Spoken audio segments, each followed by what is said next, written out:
नमस्कार, मैं हूं उर्वशी शर्मा और आप देख रहे हैं जननायक डीडी राजस्थान पर। आज हमारे साथ एक ऐसे लोकप्रिय नीति उपदेशक या मैं यूं कहूं एक ऐसे लोक सेवक मौजूद है जिनका मानना है राजनीति नारों की नहीं सरोकारों की होनी चाहिए।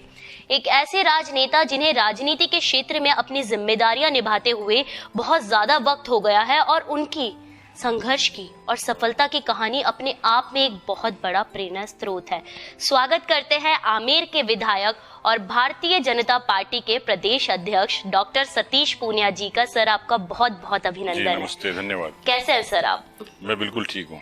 सर, मैं आपसे पूछना चाहूंगी कि आपने 57 लाख नए सदस्य बनाए, उसके अलावा फेसबुक या किसी भी सोशल मीडिया पर जो आपकी पोस्ट होती है वो सबसे ज्यादा रीचेबल पोस्ट में से एक होती है, तो आप ऐसा क्या जादू करते हैं जनता पे कि वो आपकी तरफ इस तरह से आकर्षित हो जाती है?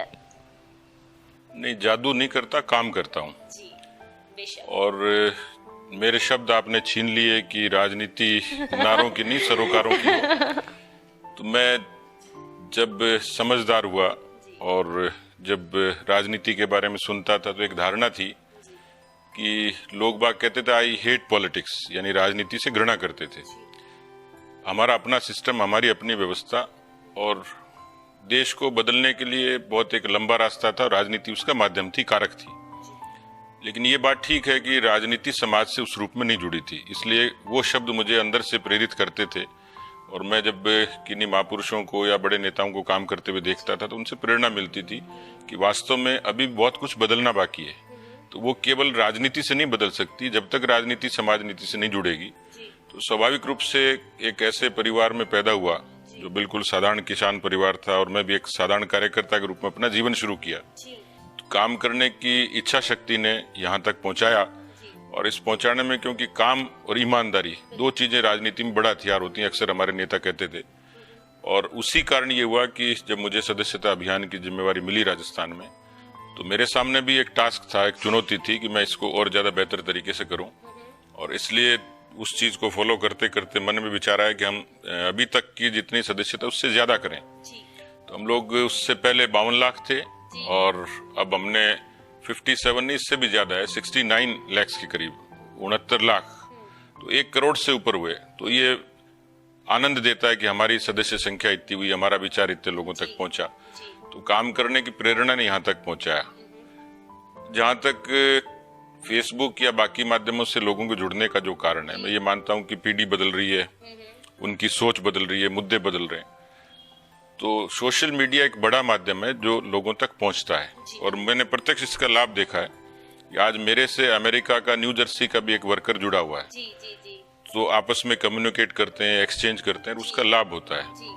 तो इस चीज ने मुझे प्रेरित किया और धीरे धीरे शौक विकसित होता चला गया और इस कारण धीरे धीरे लोगों के बीच में पहचान बढ़ी। वो लोगों ने मेरे काम को भी देखा, मेरे व्यवहार को भी देखा और उस वजह से मेरी रीच बढ़ती चली गई।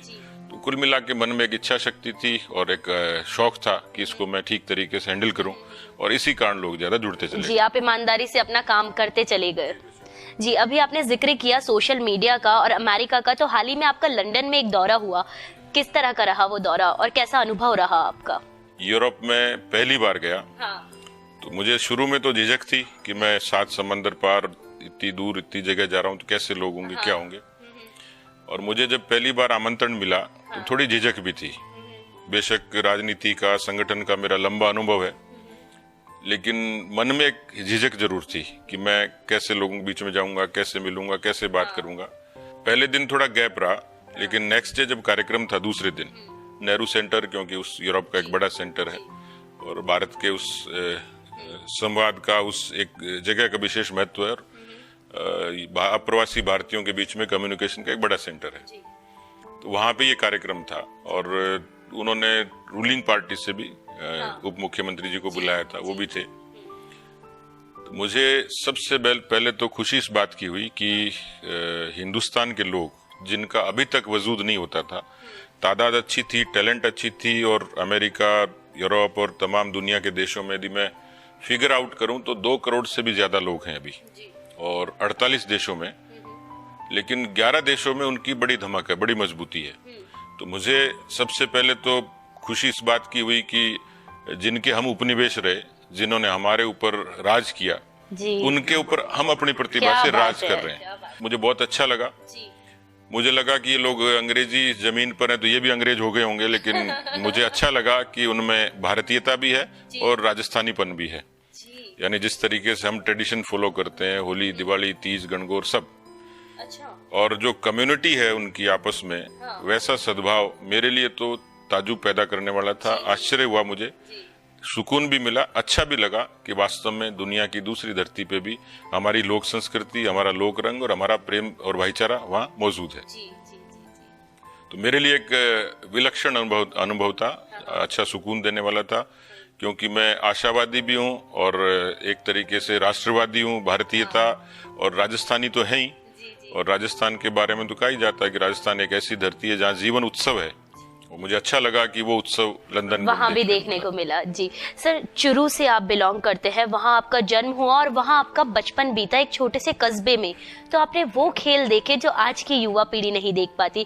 क्रिकेट की मैं बात करूँ तो क्रिकेट आपका फेवरेट गेम रहा, उसमें भी बॉलिंग। तो जब आप शहर में आए पढ़ाई के लिए, तो क्या कुछ बदलाव आपने महसूस किए उस शुरुआती दौर में? 80 के दशक में, 82 में आया तो मेरे लिए एक बड़ा यूं था कि अजीब सा शहर, अजनबी लोग और उनके बीच में अपने आप को साबित करना। तो जो गांव का मिजाज था उसको छूटने में, समरस होने में समय लगा। और मैं देखता हूं कि आज बच्चे आते हैं, कोचिंग के लिए आते हैं, पढ़ाई के लिए आते हैं, नौकरी के लिए आते हैं, व्यापार के लिए आते हैं, बहुत जल्दी से वो घुल मिल जाते हैं संस्कृति में। लेकिन 80 के दशक में और थोड़ा मुश्किल होता था। तो मैं तो बिल्कुल निहायत ठेठ गांव में पैदा हुआ, उसके बाद एक छोटे से कस्बे में। तो वहां से यहाँ तक आना, मैं पीछे मुड़ के देखता हूँ तो मुझे भी ताजुब जैसा लगता है कि उस जमाने में शहर में आना और शहर में पढ़ाई करना, ये तो जयपुर की खूबी है। और ठाकुर गोविंद देव जी की कृपा है कि वो अपनाते हैं और आशीर्वाद देते हैं, और उन्हीं के कारण मैं हूँ आज यहाँ। बिल्कुल सर। सर, जब आप जयपुर में आए उसके 6 महीने बाद आपके पिताजी का निधन हो गया, तो किस तरह से आपने उस दौर को हैंडल किया? कैसे अपने आप को इतना मजबूत बनाया उस दौर में? नहीं, यहाँ जब आया था तो पिताजी का नहीं, मेरे से बड़े भाई थे जो मुझे छोड़ के गए थे। और उनकी इच्छा थी कि मैं यहाँ पढ़ाई करूँ, डॉक्टर बनूं। क्योंकि उनकी खुद की इच्छा थी, वो नहीं आ पाए थे, तो उन्होंने मेरे को यहाँ छोड़ के गए वो कि जयपुर में पढ़ाई करनी है। मेरे लिए मुश्किल दौर था। 82 में जब मैं फर्स्ट ईयर में था, और एक दिन अचानक दोपहर में मैं कॉलेज से आया था तो मेरे मित्रों ने कहा कि भाई बीमार है। तो मुझे कहीं से लगता नहीं था कि वो बीमार है, लेकिन जब खबर मिली और जब गांव पहुंचा तो पता लगा। तो ब्रेन फीवर हुआ उनको और वो चले गए। तो मेरे लिए मुश्किल दौर था, थोड़ा पढ़ाई में भी दिक्कत हुई और साल 2 साल मतलब उस चीज से उबरने में समय लगा। मुश्किल से निकले वो 1 साल तो कम से कम। उसके बाद जैसे तैसे मैंने वापस वो आया। लेकिन मेरे लिए दूसरा एक सदमा था, 86 में मैंने ग्रेजुएशन करी, लेकिन उसी दौरान जब मैं IFS की और दूसरी प्रतियोगी परीक्षाओं की तैयारी कर रहा था तो 87 में पिताजी एक्सपायर हो गए थे। तो इस कालखंड में 2 मेरे लिए इस तरीके के सदमे थे कि जिनको उबरने में बहुत अरसा लगा, बहुत मुश्किल थी। भीगी आंखें बहुत कुछ कह रही हैं, और आपके जो पिताजी हैं वो आपके प्रेरणा स्रोत रहे। तो क्या ऐसा अनुशासन था जिसका आपने पूरे जीवन भर पालन किया? एक बात उनकी मुझे हमेशा याद आती है कि मैं एक बार अक्सर जब पढ़ते हैं उस समय, और आज भी स्टूडेंट्स करते ही होंगे, कि ट्रेन में बिना टिकट तो मैं जब मुझे एक दफे मैं रात को ट्रेन चलती थी, सुबह जयपुर आती थी, तो अक्सर मैं अकेला ही आता था। लेकिन उस दिन संयोग से वो साथ आए मेरे को छोड़ने के लिए स्टेशन पे रात को। तो उन्होंने देखा कि ट्रेन आने का समय हुआ, तो मैंने टिकट नहीं ली थी तब तक, वही पैसे बचाने के लिए। जी। तो उन्होंने मुझे पूछा कि टिकट का क्या हुआ, तो मैंने कहा ले लूंगा। तो उन्होंने कहा कि मैंने जो पैसे दिए हैं उसमें टिकट के पैसे भी शामिल हैं। अच्छा। और उन्होंने मुझसे पैसे वापस लिए और टिकट खुद लेके आए और मुझे टिकट दी। अच्छा। ये मैसेज था मेरे लिए कि उसके बाद मैं कभी बिना टिकट ट्रेन में नहीं चला।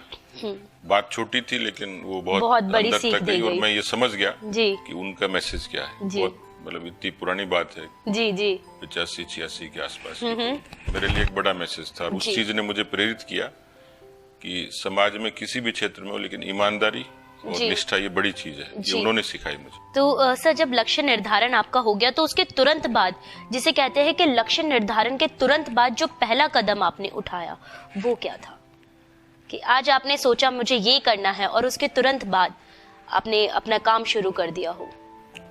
देखिए, राजनीति में तो मैं संयोग से आया, मैं बहुत इच्छा से नहीं आया था, लेकिन क्योंकि यहाँ जब जयपुर में आया तो मैं अखिल भारतीय विद्यार्थी परिषद का पहले कार्यकर्ता बना, और वो कार्यकर्ता बनते बनते मैंने देखा कि एक ऐसा संगठन है जो सद्भाव रखता है, समाज की चिंता करता है, तो अच्छा लगा कि बिना जाति पंथ के भेद के सब लोग एक जगह बैठते हैं, खाते हैं और काम करते हैं और सामाजिक सरोकार के काम करते हैं, तो मुझे अच्छा लगा और जुड़ा। और फिर संयोग से जब छात्र राजनीति में आया तो वहां भी इसी तरीके का परिवेश था, बेशक विचार अलग थे, लेकिन एक सुकून था, एक अच्छा लगता था लोगों के बीच में।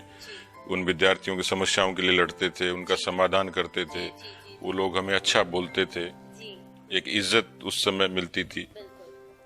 उसने प्रेरित किया इसको काम को करने के लिए। लेकिन जब मैं बीजेपी की युवा राजनीति में आया, वो मेरे लिए टर्निंग पॉइंट था। चुनौतियां उस समय खूब थी, क्योंकि आज तो हम देखते हैं सत्ता है और सारा माहौल है। मुझे जो सबसे जो इच्छा शक्ति का जो बड़ा उदाहरण मुझे जो मेरे अंदरूनी तौर पे लगता है, मैंने एक युवा मोर्चे के अध्यक्ष के नाते, और जिस सरोकार की बात आपने कही, वो वाजपेयी साहब की सरकार थी और पोखरण में विस्फोट हुआ था। उस विस्फोट को लोगों ने, किसी ने तो सामान्य तौर पर देखा, दुनिया के मंचों पर तो उसकी चर्चा हुई, लेकिन नीचे का व्यक्ति क्या सोचता है, तो हमने पोखरण की माटी लेके और कुछ सरोकारों को जोड़ते हुए वृक्षारोपण, रक्तदान, इस तरीके की कुछ चीजें लेके, ये मन में था कि ऐसा कुछ करें। तो मुश्किल काम था कि उस समय 98 में हमारी पार्टी की महज 33 सीटें आई थी। बड़े कई लोगों ने उपहास भी उड़ाया, कुछ लोग कहते थे कि अब कुछ होगा नहीं, लेकिन मन में ये संकल्प था कि हम इसको करेंगे। तो वो मैंने 500 किलोमीटर की 25 दिन की पैदल यात्रा करी। जाति और बिरादरी का जो संघर्ष चलता है, तो मैंने एक तरफ सम्राट पृथ्वीराज चौहान थे और दूसरी तरफ महाराजा सूरजमल थे। वो पैदल यात्रा ने मुझे बहुत कुछ सीखने को, मुझे भरोसा भी दिया, आत्मविश्वास दिया और बहुत कुछ सीखने का मुझे मौका मिला। राजनीतिक तौर पर भी मुझे एक अच्छा एक्सपोजर उसके माध्यम से मिला और आगे काम करने की प्रेरणा मिली। लोगों ने उस समय डिस्करेज भी खूब किया, थोड़ी मन में कमजोरी भी, निराशा भी आती थी, लेकिन मेरे लिए वो इवेंट जो है, वो जो घटना है, वो किसी चमत्कार से कम नहीं है। मुझे एक दिन बाद ही वो पैदल यात्रा शुरू करनी थी। पहले दिन मुझे 104 डिग्री बुखार था और 25 दिन चलना था, तो मेरे लिए चैलेंज से, मतलब बड़ी चुनौती से कम नहीं था, पर मैं डिटरमाइंड था, मैं बिल्कुल ये था कि मैं करूंगा ही। और आश्चर्य हुआ कि मैं चला, बुखार के बावजूद मेरा बुखार भी उतरा, 25 दिन बिना किसी बाधा के हम लोगों ने, और इतना यश मिला उसका। बिल्कुल, उस यात्रा से निकले हुए कई लोग आज बहुत बड़े बड़े पदों पे हैं राजनीति में भी, तो आपको कैसा महसूस होता है कि आपके नेतृत्व में हुई यात्रा से आज लोगों को इतना लाभ मिला है? निश्चित रूप से जिस राजनीति में या समाज में जब हम काम करते हैं, तो उसमें कई कामों में एक काम ये भी है कि आप कितने लोगों को साथ जोड़ते हैं और कितने लोगों को आप डेवलप करते हैं। मुझे संतोष है कि उस यात्रा से बहुत सारे एमएलएस, एमपीज, प्रधान, प्रमुख पार्टी के पदाधिकारी और अपनी अपनी जगह उसमें बड़ी तादाद में लोग अच्छे तरीके से और अपने काम को अंजाम दे रहे हैं। तो इसलिए मेरे लिए सुकून है कि मैंने जो प्रयास किया वो निष्फल नहीं गया, और उसमें निश्चित रूप से पार्टी के और विचार के लिए एक सार्थक वो प्रयास मेरा हुआ। तो मुझे जो अंग्रेजी में कहते हैं जॉब सेटिस्फेक्शन, तो मैं समझ सकता हूँ कि मुझे संतोष हुआ। जी जी जी सर, सन 1982 से लेके 1992 10 वर्ष तक आप एबीवीपी के साथ जुड़े रहे और आपने एबीवीपी से बहुत सारी जिम्मेदारियों का निर्वाह किया। उस दौरान क्या कुछ चुनौतियां थी जिनको आपको फेस करना पड़ा, क्योंकि एक स्टूडेंट का जो दायरा होता है वो सीमित होता है, उस दौर में बहुत सारी परेशानियां होती है। अगर हम बात करें फाइनेंशियल इश्यूज की, तो कुछ फाइनेंशियल इश्यूज भी होते हैं, कुछ पढ़ाई को लेकर भी इश्यूज होते हैं, तो क्या कुछ चुनौतियां जो थी वो आपको फेस करनी पड़ी? देखिए, मैंने जैसे कहा कि गांव से जब कोई व्यक्ति आता है तो सबसे पहले तो उसको ठिकाने की जरूरत होती है, आश्रय की जरूरत होती है। दूसरा ये भी बात, उस समय हालांकि खर्चे भी सीमित थे, लेकिन खर्चे थे ही नहीं। तो वो एक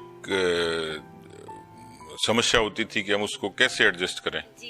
तो कुछ उधार से चलता था, कुछ बिना उधार के चलता था, कुछ मांग के चलता था। किताबें मिल जाती थी, कई बार दोस्तों के कपड़ों से काम चला लेते थे। तो कई चीजें ऐसी थी, साधन नहीं होते थे, पैदल चलते थे। उस जमाने में मेरे समय मोटरसाइकिल और स्कूटर एक बड़ी चीज होती थी। हाँ बिल्कुल, बेशक। और साइकिल खरीदना मैंने खरीदी, बाद में चोरी हो गई, तो वो भी सदमे से कम नहीं था। लेकिन कई चीजें ऐसी होती हैं कि जो बड़ी उस समय टाइम पे फीस नहीं जमा होना। आज मैं सुनता हूँ, लेकिन उस समय तो हमने प्रत्यक्ष उस चीज को महसूस किया। जी। तो जुगाड़ से काम चल जाता था, तकलीफें तो थी, पर उस तकलीफ का भी एक आनंद था। बिल्कुल। इसलिए ये चैलेंज तो था कि करेंगे क्या, कैसे होगा। अब मैं संयोग से समाज में, छात्र राजनीति में और राजनीति में आ गया, वरना मेरी इच्छा तो डॉक्टर बनने की थी। मैं डॉक्टर बना भी, लेकिन मैं दूसरे किस्म का, स्टेथोस्कोप वाला नहीं बना, कलम वाला बन गया। जी। तो वो फर्क ये था कि गाइडेंस नहीं थी, वरना मैं डॉक्टर बन सकता था। और बना दूसरे रूप में बना, बाद में बना, बहुत देर से बना। और आपकी जो शादी है वो भी बहुत जल्दी, बहुत छोटी उम्र में हो गई थी। आपके जीवन संगिनी का, आपकी धर्म पत्नी जी का भी आपको बहुत साथ मिला आपकी इस सफर के दौरान। तो उस बारे में आप हमें कुछ बताएं। अब मैं स्क्रीन पे उसकी तारीफ नहीं करूंगा तो फिर झगड़ा करेगी। लेकिन मैं ये मानता हूं कि जो मेरे जीवन में जो बदलाव आया और जो एक घटना हुई, जिन मेरे बड़े भाई का जिक्र हुआ, उनकी सगाई हो गई थी। किसान और भारतीय परिवारों में अक्सर ऐसा होता है, लेकिन खास तौर पर मैं जिस बिरादरी में आता हूँ वहाँ इस सामाजिकता का विशेष महत्व है। तो मुझे पिताजी ने आदेश दिया कि भाई हमें शादी इसी घर में और इसी रूप में करनी है। मैं पढ़ता था उस समय, और मन में ये भी था कि हमें पहले एस्टेब्लिश होना है, नौकरी करनी, व्यापार करनी, या कहीं भी। पर मेरे लिए उनकी इच्छा बड़ी थी। उन्होंने कहा कि नहीं, मैं वचनबद्ध हूँ, इसलिए मुझे ये करना ही है। और इसलिए मेरा जो यहाँ तक का सफर है, इसमें कोई शक नहीं है कि उनका बड़ा योगदान रहा, क्योंकि मैं तो पढ़ता था और वो नौकरी करती थी। और मैं जब राजनीति में आया तो स्वाभाविक तौर पर, क्योंकि जब एक ऐसे साधारण परिवार में पैदा होते हैं, संघर्ष करते हैं और खुद एस्टेब्लिश नहीं होते हैं, अपने पैरों पे नहीं होते हैं, और आर्थिक रूप से भी और बाकी बातों के लिहाज से भी, तो ये तकलीफ होती है। पर उस तकलीफ से उबर बात तो बिल्कुल तय है कि सर आप लोगों को बिल्कुल समय देकर चलते हैं। तो किस तरह से मैनेज करते हैं सर अपनी प्रोफेशनल और पर्सनल लाइफ को? मैंने जितना टाइम पार्टी को देना होता है उतना टाइम तो पार्टी को देना। हाँ, बाकी बचा हमारे लिए। जी। और सर को मूवीज देखने का बड़ा शौक रहा करता था तब, तो क्या आपको भी वो शौक था? मेरे को नहीं था, पर साथ साथ में देख लेती। हाँ, कोई ऐसा किस्सा याद है कि जो बहुत मजेदार किस्सा रहा हो उस दौर में? मूवी देखने के दौर में? हाँ, मजेदार भी रही। मजेदार था ना। हाँ, वो बच्चे हम सब लोग गए थे, हम तो देख रहे थे, सो गई थी फिल्म। ज्यादा इंटरेस्ट नहीं है देखने में, परिवार का साथ देने के लिए। जी। तो सर की कभी क्या कुछ खास फरमाइश रहती है खाने को लेकर या किसी और चीज को लेकर कि भाई मुझे यही खाना है? जो कुछ है फरमाइश हो ही नहीं सकती, क्योंकि लौकी की सब्जी खिलाती है, दाल खिलाती है। मैं वो खिलाती हूँ, का खाना ये है भाई, हाँ, जरूर सिंपल बनाते हैं। जी। गाजर टिंडा कुछ भी। जी। अब आप समझ सकते हो मैं टिंडे खा के बड़ा हुआ। खाना पीना ही सिंपल है। जी। कोई चीज जी। कोई करते हैं, कभी कोई किसी भी इंसान का फर्स्ट टीचर उनके पेरेंट्स होते हैं। तो जैसे जैसे हम बड़े हुए, हमने देखा कि कैसे वर्क और लाइफ को बैलेंस करते हैं और कैसे अपने वर्क में अलग अलग चीज़ों को इन्वॉल्वमेंट रखते हैं। वो फैमिली को भी उतना ही टाइम देना और अपने काम को भी उतना ही टाइम देना। उनकी पर्सनल और पॉलिटिकल लाइफ काफ़ी डिफरेंट रहती है। उनका ऐसा नहीं है कि जैसे हमारा एक फ्लोर वाइज डिवाइडेड है पर्सनल पॉलिटिकल का। तो पापा जैसे ऊपर आते हैं तो वो हमेशा से यही रहा है कि पर्सनल वे में हमसे कैसा दिन रहा और ये सारी बातें पहले होती है, उसके बाद आप डिस्कशंस भी करते हो उसके बारे में। ऐसा नहीं है कि हम एकदम अलग रहे हैं इस लाइफ से, बट हाँ हमें पता है उनके स्ट्रगल्स की स्टोरीज हमें पता है, चाहे वो नहीं बताते हो तो ऑफ कोर्स हम जान पाते हैं कभी। वो चेहरा पढ़ना हमने उन्हीं से सीखा है।